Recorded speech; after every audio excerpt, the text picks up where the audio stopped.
The Board of Water Supply says it found fuel contaminants at its Aiea Well. Well, now some worry that leaked fuel from Red Hill is on the move in our groundwater. Paul Drews reports.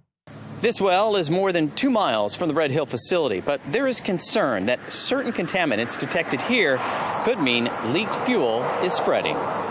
In May and in June, we started to see levels of a chemical called polycyclic aromatic hydrocarbons, which is related to petroleum, crude oil. You'll see those kind of chemicals produced by fuel. These contaminants, known as PAHs, were also seen by the Board of Water Supply after a spill at Red Hill in May of 2021, before the bigger leak in November. Our concern for over 10 years now has been the possibility that fuel leaks emanating from the Red Hill facility, their pipes or their tanks, could eventually flow naturally across Aiea Valley, potentially to our BWS wells on that side of the valley.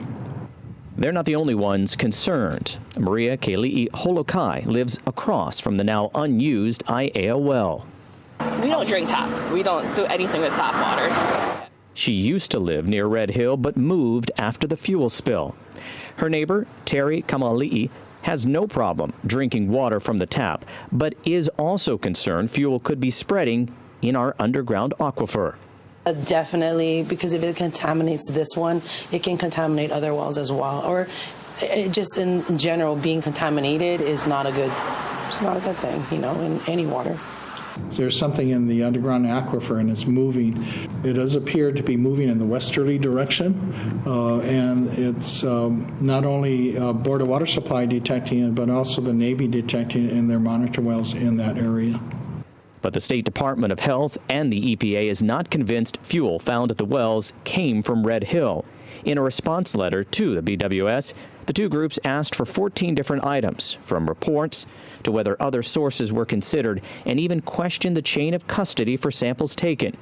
That will slow down the investigation, according to Lau, who wants more monitoring wells and additional testing by the military.